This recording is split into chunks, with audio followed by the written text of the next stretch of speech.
Everyone, आज हम बरीना का प्रोफेशनल हेयर ड्रायर लेकर आए हैं पास और इसको चलाकर देखेंगे रिव्यू कैसा आ रहा है, कैसा इसकी क्या क्या क्वालिटी है।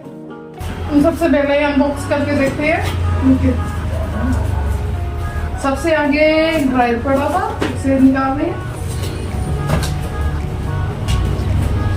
और इसमें मैन्युअल है,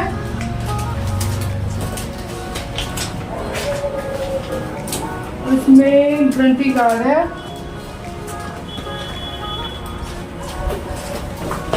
उसमें ड्रायर के आगे लगने के लिए है ये 2 किस्में का। और इसमें अगर ड्रायर ला के देखेंगे ऐसे लगेगा आगे।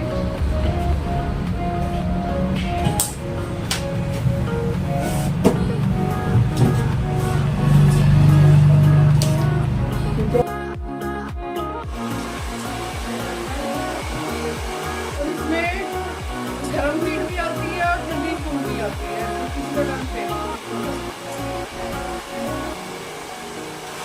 एंड हीट भी आती है और तेज वाली, नॉर्मल वाली भी है और ठंडी कूल भी देता है। देखो बहुत अच्छी है, इसकी लुक भी बहुत अच्छी लगती है। ये आपका स्मूथ है ना, आप पर्सनली प्रोफेशनली यूज कर सकते हो और इसका रिव्यू बहुत अच्छा जा रहा है, तो आप पर्सनली भी यूज कर सकते हैं और आप मेरे चैनल को सब्सक्राइब भी कर सकते हो और फॉलो भी कर सकते हो, मेरे यूट्यूब पे भी जा सकते हो। ठीक है,